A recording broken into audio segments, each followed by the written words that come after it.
All right, welcome everyone. We're Semblance of Sanity. I'm Caleb. I'm Jacob. And we're here for the Nomad of Nowhere, episode 6.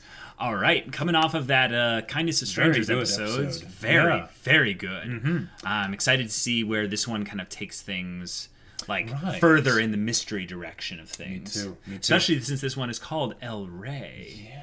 Which That means is the name of the king. Mm-hmm. So they're probably going to get into some good world building type stuff. Also, the motivation as to why RWBY wants the Nomad. Exactly. Those kinds of things are where I think the show has a lot of potential. The world building in particular is kind of slow and, kind of snowball-y at the moment, which is fine. But what I think the best thing that has going for it is that world building tied into the mystery of the Nomad. Right, in the heart that the Nomad brings to the show. Haha, literally, the magical heart, the shining light, whatever that thing is. Yeah. Right. That's his real magic. Yep, it's heart. The fifth element. Oh, boy. And he'll be able to bend all 5. Anyways, but in all seriousness, I think this is where the show could take a big turn in a positive way. If we get more into the Nomad, into kind of the foundations of the world, I think about this in kind of the same way as like Avatar had us get a direction as to where it's going. I want to see that direction sometime soon. All right, this is going to be cool. So without further ado, let's get into it. Okay. Oh, we're still chasing you. So is this episode the chase or the desert? Neither, it's the storm. Perfect. Actually, it probably is, yeah, because, that means probably get some Nomad backstory. Oh. Whoa, what the heck? Okay. All right. Awesome. What is this? I like the insignias. It's like a... Looks like an eye. It looks like an eye with a crown. Oh, it's the Eye of Sauron. Yeah, okay, all right. Okay, all right.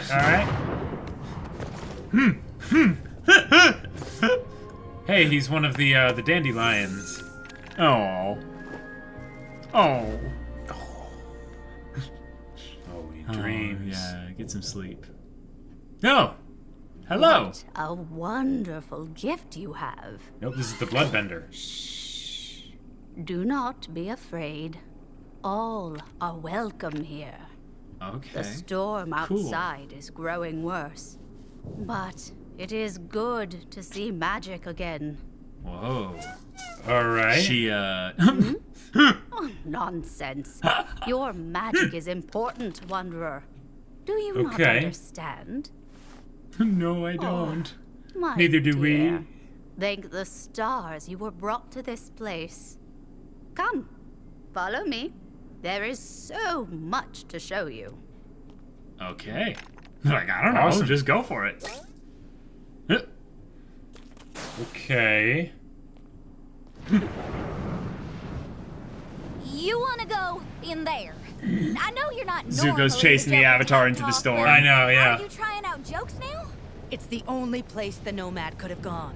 There's no way he gets far inside of that thing. This might be our only chance. Yeah, But it the might, horses but if we and go in after him, us. it might as well be our tomb.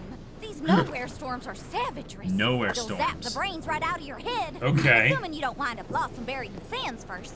Don't let a book tell you what you can't do. I think you can handle this. You really think so? Shining eyes. Yep. Okay, but this is still stupid. Well, then I think so too. All right. And they're separated immediately. Yeah. Oh, hey, no, he's gonna find the Avatar statues. Oh. Okay. Some kind of... Whoa.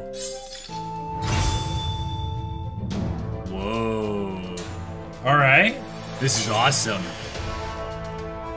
Some So kind the- of old warrior that came to a magical palace or castle with traps and stuff like this place. The traditional fantasy that is now gone. Whoa, yeah. Oh, okay. So that's the story of El Rey? Yeah. But... Oh! They got that too? I don't Wait, know. no, maybe no, not. No, why would they get that? Yeah, okay. I think I might have just remembered the fact that I'm no good at this bravery thing. Maybe we should head on back? Just a little further. He's got to be close. Oh my god. Rip that guy. But he ain't gonna do us any good if this storm fricassees us. We can't hunt him if we're dead. So don't die then. So don't do that. Oh. Yeah, about that. That looked cool. Yes! Oh, that's so adorable. I love it. Oh. Okay, so this is the castle that was originally attacked. Okay. Whoa. So the crown gave him magic? Yeah, the crown's given him some kind of magic, yeah. Alright. Whoa. Dang. Okay. And he grows old. Oh, and the magic is slowly leaving him.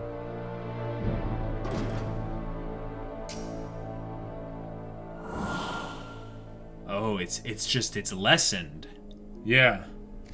Sage must tell me, why is it not? And it's all through show and not text. Oh my gosh! Oh, okay. Whoa. Okay. Oh, crap. Oh, and it's calling all the magical people, like, come and feed me so I can sustain my life. Crap. Oh my god. So the Nomad's the last magical person left. He's the last airbender. Yeah. Nice. Okay. I like this thing. It's like some kind of ankylosaurus rhino. With armor. Yeah. What's this thing even doing? Well, that's what ankylosauruses have. What? Okay, alright, now it's a Pokemon. Sure, that makes sense. Yeah. Yeah, block it with your metal weapon. Dunderhead? Dump water on it. I don't think there's any water in the desert, Jacob. Well, I mean, maybe she has like a bottle of water or something. Oh, gotcha. Now you just pissed it off. Oh, crap. Yes, that knife, especially that knife. Oh, that's a good hit. Have we ever seen blood before? Oh.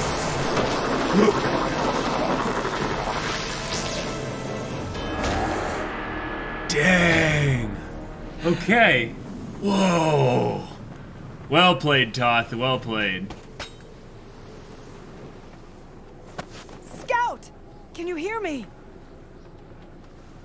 Yeah. Oh boy. Oh, crap. Yeah. Brains. No. Oh boy. No, I got him. That makes sense. I'm feeling a mite bit fuzzy-ish. Oh. You go get that Nomad without me. I'll just wait here. Scout! Oh. Nomad or Scout? Nomad or Scout? Right. Well, and she might end up going to, like, coming across the castle with Scout in her arms, you know. Yeah. Okay. So over time now... Oh, a warlord of sorts. Imbuing him with the magic, imbuing him with the powers of... Oh my gosh. Oh. A Minotaur. Okay. Alright.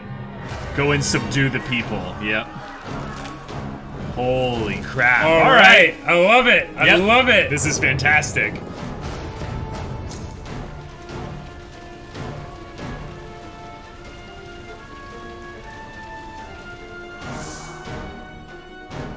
Oh. All right. Cool. Yeah, so basically the four kingdoms, the four like regions that LRWBY controls. Wow. Wow. All right. Sweet. We have a nice big wall to overcome now. Huh? What the? Do you know where Toth is? So, Toth, let me get this straight. You Oh and my that God. cute as a button what's-her-name of yours Oh my circled the Nomad gosh. for weeks on end, and just when you were on his trail and had him cornered in a nowhere storm, you abandoned your search. Yes, Don Paragon. We had an emergency. Oh, thank goodness. For a second, I thought you'd started considering going back on our deal. Because that's the only explanation I can come up with in my pretty little cabeza for why you'd come back to me, again, empty-handed. It was one of my soldiers. No, not one of your soldiers, your spittoon girl. Oh. You know what I do when one of my possessions starts failing me right in the middle of something important? I leave it behind and get a new one! Jeez. When we first met, the thing that impressed me the most about you was that you were willing to do anything to save your people. Your lot That may little live longer than clench most. there. You see yeah. You that? won't get far without my help. And then she kills him right Magic? here, and it's like, okay, I'm No. leader The now. Nomad. But I need the Nomad to give them magic. Don't you know how this works? I don't. Sorry. When I bring LRWBY the Nomad, he's going yep. to reward me for doing Yep. what none of his other governors have done for the last 100 years. Oh. He's going to make me one of them. Right. And give me all the powers that come with the title. So, would that make you the governor of the Southwest? Southwest? I don't mean to criticize or nothing. It's just that neither of those have Buddy. much of a ring to it. Buddy. Oh. Yeah. Don't! Does anyone else want to critique my life goals? How about you, Toth? Do you have a better plan to help your people than doing it through me? He's My now way? unarmed. Well, no, I never think. thought I'd have to tell you, of all people, to stop caring so much. Yeah. I need you back on my side. Help me, help you, help me. Become a governor. We both get what we want. I'm sorry, sir. It won't happen again. Good. Now, one of you fetch somebody to clean this mess up. I've got fencing practice to attend to. Oh. Red Manuel knew he'd watch you fail. Yeah. Yeah. I do love his caricature. But I love how he was so shut down. Saved me. Aw. Oh, okay. I'll see you later. Wow. He had some handy-dandy non-verbal exposition. Yeah, yeah. Wow. All right. Wow, that was intense. That was very intense. Woo! Awesome. I'm That was excited. great. That was great. Okay. Yep. All right. Wow. That's an Okay. episode. All right. That was. I kind of think it is like the Avatar Last Airbender the Storm episode because we got the backstory bit with the storm. But it's kind of almost at the same time the whole Winter Solstice Part 2 one, where it's like, okay, Right. this is the whole world. These are all the potential baddies, and everything. This is the final boss, and right. This is the conflict of the world as a Right. whole.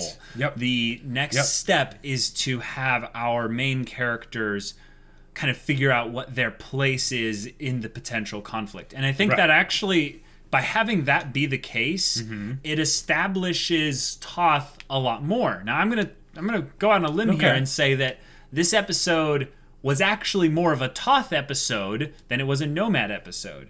Now, bear with me Sure, on this. yeah, no, I totally get the it. backstory was good for the world and LRWBY in particular, Right. and And it maybe- tells us a lot about magic. right, and why the Nomad is wanted, but Right.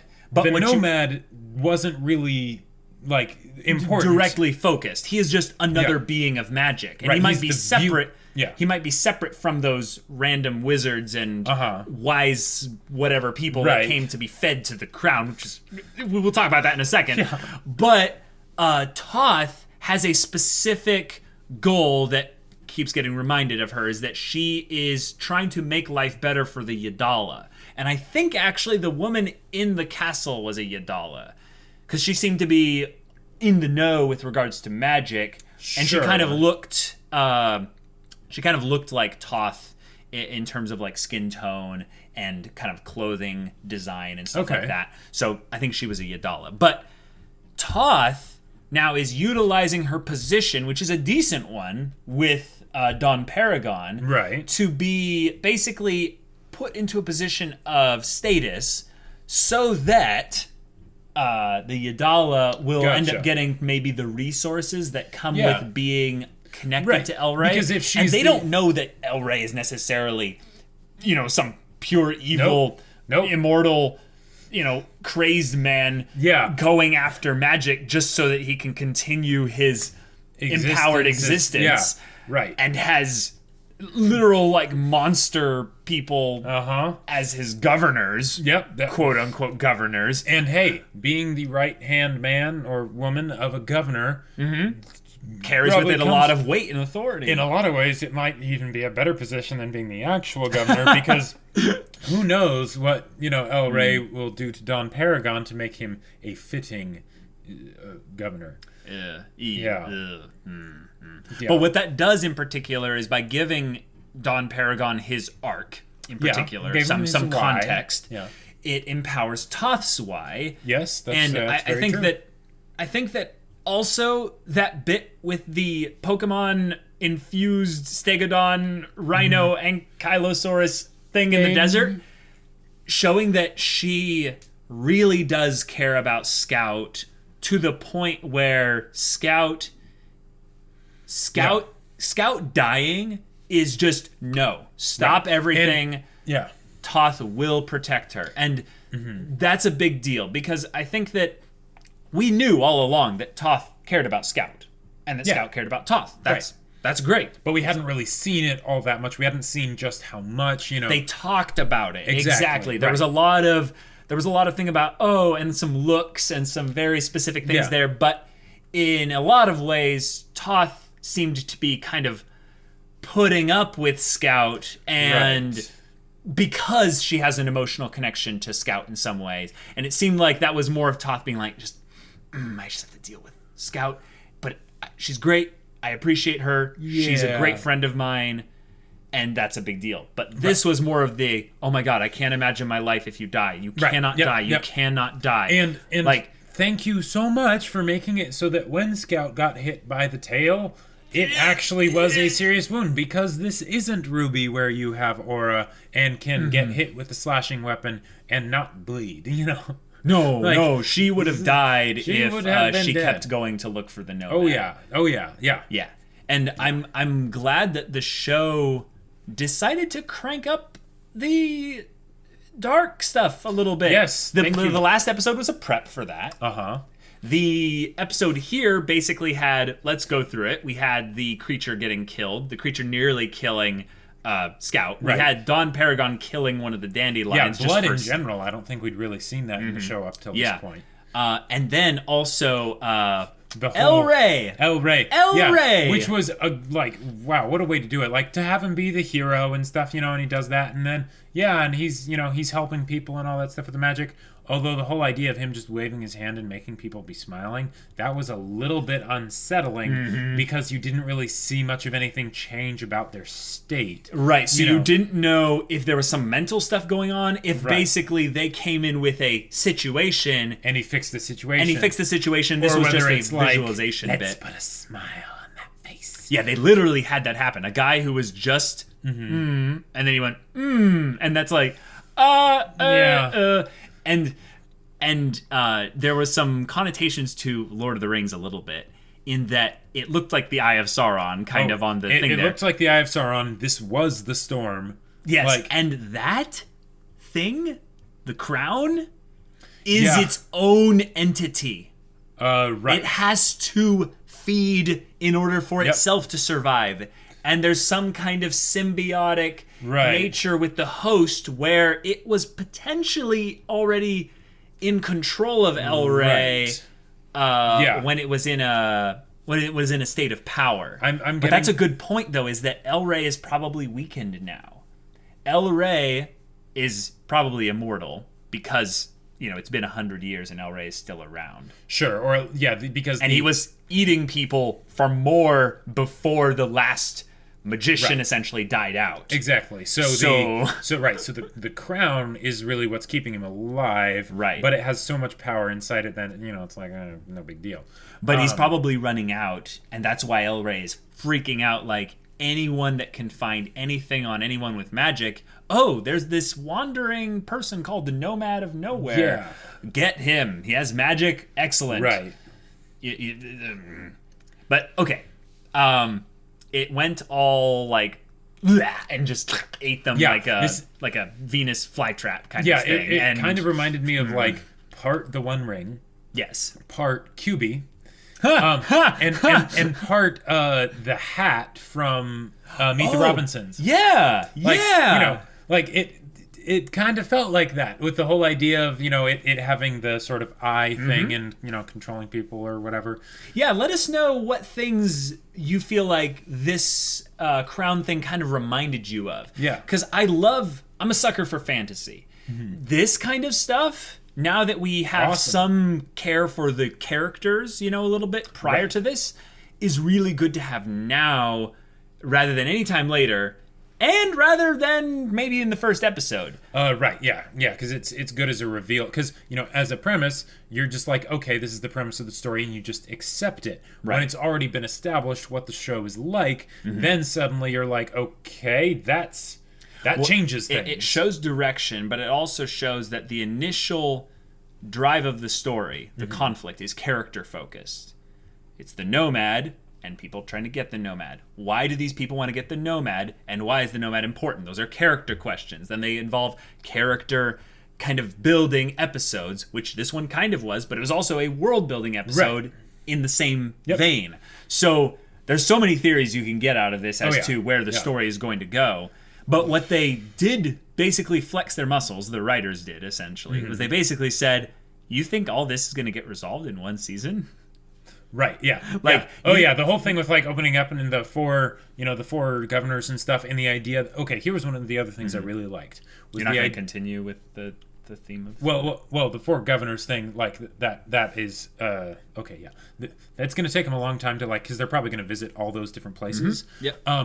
But establishing those is one thing, but they also established that we are nowhere near those places right now. Oh, right. That the Oasis is ways away. Yeah, which is really cool because that makes the world feel a lot bigger. It's the idea that the in-between places do exist. Right. Like when the ranch hand mentioned the Iron Border in episode 3, I was like, oh, that's clever. That's clever. Just name-dropping a thing. We don't need to know what it is. It just insinuates that this world is pretty big.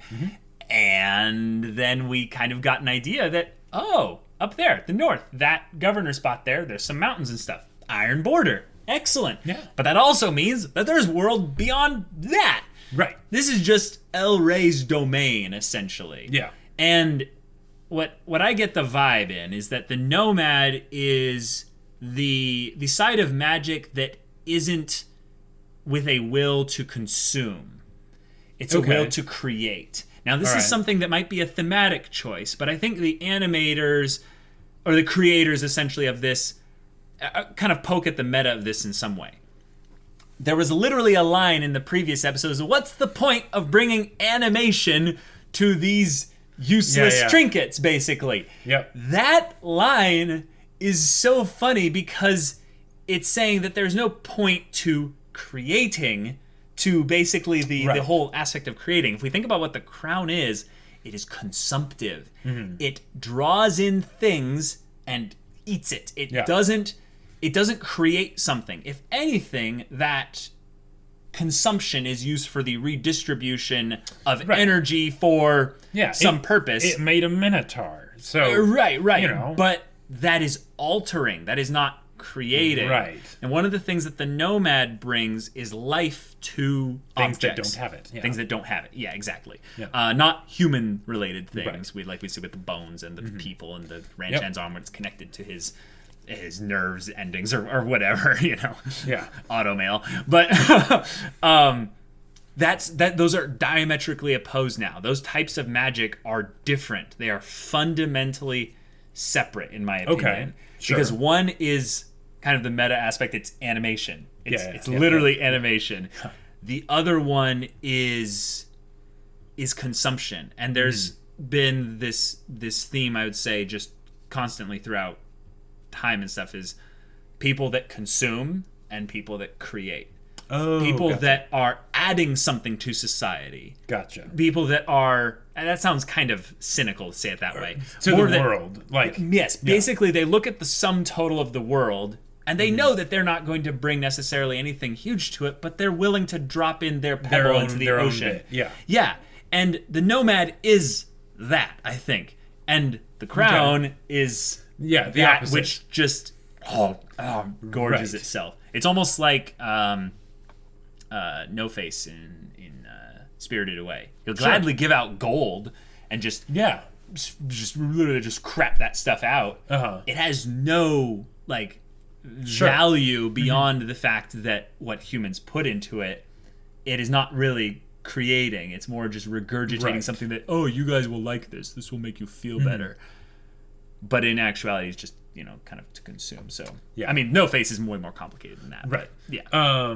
Anyway. Great job with making me actually interested in Don Paragon. Yeah. Because, before he was just a joke, basically, in some good ways and some bad ways. I see what you're saying. Because not competent. It's just, not competent. He's sending other competent people to do his work for him. Exactly. Right. And so here, they're showing, he's not just, funny in also his sort of sadistic overlord of his, sad little king of a sad little hill. Yes, well said. But he also has ambitions and stuff like that. He has places that he wants to go, And he's halfway competent with the sword. They were bringing that up as you were saying, just go and kill him. I'm like, I don't think actually Toth could beat him in a fight. And I think she's probably thought about that every once in a while, because she has this do whatever it takes mindset. And maybe she was just like, I'll just, cut one brake line and I could be sitting on that throne. But here's the thing that I'm wondering. There was that point when the sword was in the other guy. Yeah. So, it's kind of like, I feel like it's one of those things where Azula is like, I thought we were both going to do this, together and everything. And it's like, Ozai's back's turned. I wonder, if she did attack right now, what would happen? And maybe that's just one of those things where I think it would be awesome to see Toth just take over. Well, it would be a hostile takeover. People would die. Toth might not survive it. The Dandelions might not join her. Also, I think her charisma is about as useless as That's true. That's true. Maybe, I don't know, a swimming pool in the desert. Scout could be a swimming pool in the desert is very useful. Well, if it's filled. I said it. No, anyways, but Scout, I feel like could maybe save, put a positive spin on things, because I don't think people like Don Paragon. I think that Don Paragon has some connection to Elray, so at the very least he is maybe able to keep their oasis, around because of the resources that they have in trade with maybe the governor of the South or the West or something. Yeah. So all in all, this got a little bit more complicated, but complicated can be good, especially if you're willing to develop your characters in the way you did in this episode. Right. And also come up with creative ways for exposition. I know this is something that, when I went to visit Rooster Teeth in particular, it was really cool hearing them talk about things that are kind of, in their minds on the writing process. Oh, yeah. And with exposition in particular, that's one of the things that they've been working to get more creative with. Oh, okay. And I think this is an example of where they utilized kind of the Nomad's communication style, which is nonverbal. Exactly. In this exposition bit, allowing for a lot of interpretation. Because when you have an image, when you have animation, if you will, there's all kinds of ways you can interpret the little things. Yes. And in some ways that keeps it from being limited by the verbal aspect of exposition. Right, yeah. And also then you can fill in the gaps with your own interpretation. Right. Also, you're then able to communicate things quicker, because all you need to do is just transition the image, where with talking, you need to transition the sentence, which requires more words, which requires more time. So And it's since those, you need to be those more little precise, things it that takes way longer. I can appreciate that Nomad of Nowhere is mechanically on the production side of things, skipping through some potential story problems because of the medium it's being produced in. Yep. And that's just good job. That's very awesome. I did not expect the whole thing, by the way, of the crown just like that was weird. That was weird. That was like awesome. Like, well, yeah, you get the whole thing of like this thing it is. Feed me. Yeah. You know, you notice that the banners don't have El Rey as the as the pendant, as the whatever. It's the crown with the eye. Yeah. Yeah. There's a very big difference between the two. Oh boy. I'm so excited for the next episode. I do like, kind of in a goofy way, how it was kind of basically a dungeon D&D raid with one hero, like going through the traps, killing the vine creature, Venus flytrap thing at the front. Wait a minute, that was a Venus flytrap at the front. So is that a visual foreshadowing actually for the thing from the crown? Yeah. You didn't question why there wasn't a final boss, and then you just picked up that mysterious-looking artifact and placed it on your head? I'm just really suspicious of glowing objects on pedestals. Yeah. Oh my gosh, guys. All right, this was really fun. We'll see you in the next one. But until then, we're Semblance of Sanity. I'm Caleb. I'm Jacob. And we'll see you all next time.